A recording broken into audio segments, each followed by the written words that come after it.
सच्चिदानंद सदगुरु साईनाथ महाराज की जय। ओम साई राम। मित्रों, आज का ब्लॉग आप सभी हमारे साई परिवार के लिए विशेष लाभकारी और कल्याणकारी है, क्योंकि आज के ब्लॉग में हम अपने साई परिवार के लिए साईं बाबा का एक बहुत ही विशेष उपाय लेकर के आए हैं, जिससे साईं प्रभु की गुरु की कृपा आप पर साक्षात बनेगी और आपके रुके हुए बिगड़े हुए कार्य बनेंगे। आपके घर में सदा बरकत होती रहेगी। यह उपाय बहुत ही विशेष है और यह जो शुभ मुहूर्त चल रहा है चैत्र नवरात्र का, इसमें अगर आप करते हैं यह उपाय तो साईं प्रभु की कृपा आपके पूरे परिवार पर बनती है। यहाँ पर एक चीज हम और बताना चाहेंगे। देखिए, साईं प्रभु की गुरु की कृपा अगर आपको प्राप्त करनी है तो सबसे पहला चीज, दो चीज याद रखिए, श्रद्धा और सबरी।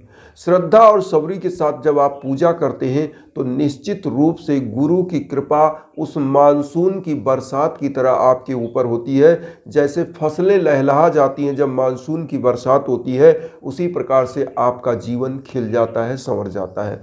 तो आइए जानते हैं कौन सा उपाय करना है, कैसे करना है। देखिए, यह उपाय गुरुवार को करना है। गुरु की जो विशेष दिन होता है वह गुरुवार होता है और आप सब लोग जानते हैं कि शिरडी में गुरुवार को कितनी लाइन लगती है लोगों को दर्शन करने के लिए। बाबा का दर्शन जो करना चाहता है, बहुत भव्य वहाँ पर लोगों की भीड़ होती है और लोग अपने गुरु की कृपा प्राप्त करना चाहते हैं, अर्जियां लगाते हैं।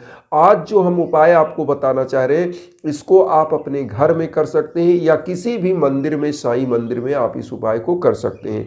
आपको करना क्या है, चूंकि आपके घर में अगर लोगों में क्या हो रहा है, असमंजस बन रहा है, बार बार आपके कार्य बनते बनते बिगड़ जा रहे हैं, युवा बच्चे बच्चियां उनकी शादियां समय पर नहीं हो रही हैं, घर में दाम्पत्य जीवन का विवाद चल रहा है, घर में लगातार रोग दोष कलेश विकार चल रहे हैं, तो ऐसे सभी हमारे बंधु बांधवों को यह उपाय करना चाहिए।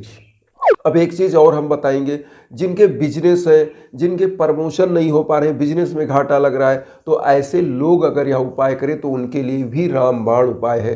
संतान प्राप्ति के लिए भी अगर अनुष्ठान करके आप यह उपाय करते हैं तो निश्चित रूप से हमारे साईं प्रभु की कृपा आप सभी हमारे परिवारों पर बनती है। हम सभी लोगों का एक तरह से उन्नयन होता है, हम लोग सफल होते हैं, हमारा मार्ग प्रशस्त होता है। तो आइए सबसे पहले इस उपाय को जानें। देखिए, लेना क्या क्या है, आपको लेना है। देखिए, अगर किसी मंदिर में जाते हैं तो इसमें कम से कम ऐसी फूल की माला आपको लेनी है जिसमें 108 फूल लगे हो। या तो घर से आप बना के ले जा सकते हैं या मार्केट से आप ले सकते हैं, या 51 फूल की माला, मतलब एक फूल एक माला होनी चाहिए, उसमें 51 फूल लगे हों। ऐसी माला आप किसी भी मंदिर में जाएं बृहस्पतिवार के दिन, गुरुवार के दिन, और पुजारी जी से यह बोले कि गुरुदेव आप इस माला को जो है बाबा को पहना दीजिए। अगर वह पहनाते हैं तो ठीक है, नहीं तो आप देखे होंगे कि साईं मंदिरों में एक चरण पादुका बनी होती है, उस पर आप मत्था टेकते हैं, तो उसी चरण पादुका पर यह माला आप आराम से प्यार से बाबा को जो भी आपकी मन्नत है वह बोलते हुए पहना दीजिए, उसी पर रख दीजिए, अर्पित कर दीजिए। उसके बाद आप वहीं पर बैठकर क्या करें, उसी मंदिर में साईं चालीसा का पाठ करें। साईं चालीसा का पाठ करें और साईं बाबा का कोई भी एक मंत्र, मैं आपको बता दे रहा हूं कौन सा मंत्र। एक तो है ओम सर्व मंगल कराय नमः, पहला मंत्र जो हम आपकी स्क्रीन पर दे रहे हैं। दूसरा ओम रिद्धि सिद्धिदाय नमः। तीसरा ओम श्री साई नाथाय नमः। इनमें से कोई भी एक मंत्र का 108 बार जाप कर लीजिए।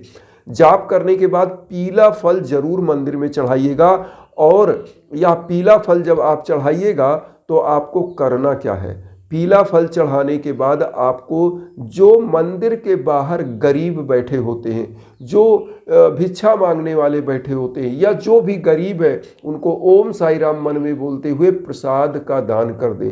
मैं आपको बता रहा हूँ, अगर मान लीजिए आपको संतान प्राप्ति में बाधा हो रही है तो फल का दान सबसे विशेष दान माना जाता है, और गुरुवार के दिन पीले फल आप इसको दान करिए, आपकी गोद भरेगी, आपके घर परिवार में किलकारियां गूंजेंगी। इसी में मैं बताऊंगा हवन की भी विधि, जो संतान प्राप्ति के लिए सबसे विशेष हवन होता है, वो भी बताऊंगा। जॉब के लिए, रोजगार के लिए तो मैं इंस्टाग्राम का लिंक भी देता रहता हूं, उस पर आप आइएगा, हम बताएंगे अभी। अब यहाँ पर आपको जैसे मान लीजिए संतान प्राप्ति का आपने संकल्प लेके किया तो यही करना है।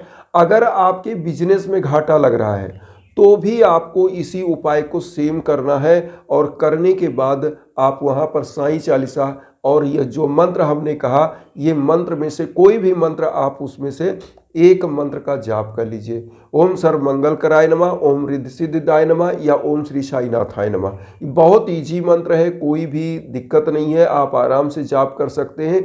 एक माला जाप कर लीजिए और देखिएगा हर गुरुवार, केवल 7 गुरुवार इस उपाय को आपको करना है। 7 गुरुवार, 7 थर्सडे।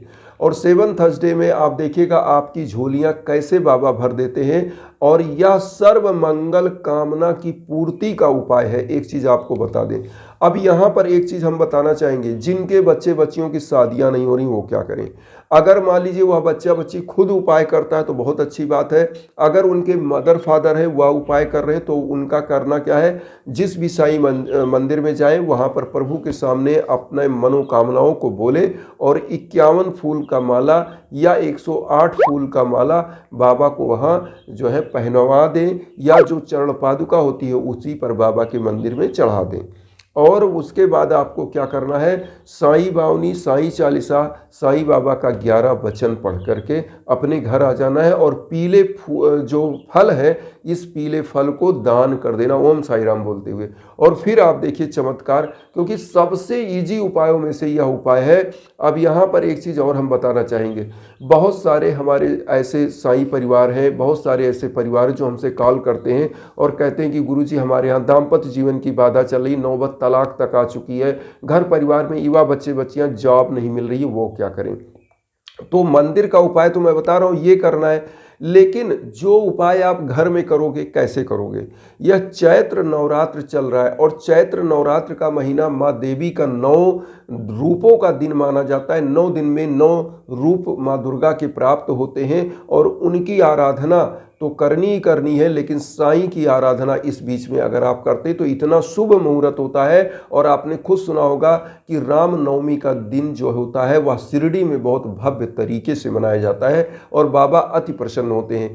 तो इस समय में आप क्या करिए, अपनी एक अर्जी कैसे लगाइए बाबा के सम्मुख। एक सफ़ेद कागज़ लीजिए, उस पर ओम साई राम लिखिए, अपनी सभी समस्या लिखिए, नीचे ओम साई राम लिख के कागज़ फोल्ड कर दिए, उस पर एक दीप जलाइए। चूँकि आज चैत्र नवरात्र का प्रथम दिन है और आज ही से आप लोग शाम से यह उपाय कर सकते हैं। वैसे तो उपाय गुरुवार से करना है, लेकिन अगर आप चाहें तो आज ही गुरुवार के पहले से उपाय कर सकते हैं, जिनके लिए अर्जियां अगर लगानी है तो। और नहीं तो आप थर्सडे से भी कर सकते हैं, कोई दिक्कत नहीं, क्योंकि नवरात्र के बीच में कभी भी इस उपाय को आप कर सकते हैं। और वैसे तो इस उपाय को पूरा 7 थर्सडे आपको करना ही करना है। ये उपाय करिए। अब यहाँ पर एक चीज़ हम और बताएंगे, जिन भी बंधु बांधवों के घरों में भीषण बाधाएं हो रही हैं, कार्य में विलंब हो रहा है, उनकी कार्य बनते बनते बिगड़ रहे हैं, युवा बच्चे बच्चियां रोजगार नहीं प्राप्त कर पा रहे हैं, दाम्पत्य जीवन का कष्ट, संतान की प्राप्ति में दिक्कत, उनके लिए जो हवन होता है इस समय में मैं आपको बता दूं, यह जो चैत्र का महीना नवरात्र का चल रहा है, अगर आपका संकल्प होता है तो आपके घर परिवार की दीन दशा जो है वह बदल जाती है बाबा की कृपा से। तो साईं की कृपा अगर आपको प्राप्त करनी है तो इस चैत्र नवरात्र में करिए। और राम नवमी के दिन विशेष उपाय आपको कर लेना है। नवमी का जो दिन होगा, 9वां दिन होगा नवरात्र का, उस दिन का भी हम बताएंगे आपको नवमी के दिन कौन सा उपाय करना रहेगा। मेरा वीडियो आएगा, उसको आप देखिएगा।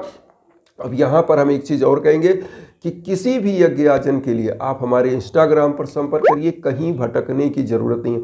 उस पर आप मैसेज कर सकते हैं, कॉल कर सकते हैं, हमसे बात कर सकते हैं, जो भी हमारे लायक है। अगर आप संकल्प देना चाहेंगे, संकल्प होगा, आपके लिए हवन होगा। और अगर आप उस पर कुछ समझना चाहते हैं तो वो भी हम अवेलेबल हो जाते हैं। आपका सभी लोगों से हम यही विनम्र निवेदन करेंगे कि आप सभी लोग चैनल को सब्सक्राइब करके हमें भी परिवार बनाइए और उन साईं भक्तों तक वीडियो को जरूर शेयर करिए जो किन्हीं कारणों से कष्ट में, दुख में। इसी भावना के साथ ओम साई राम।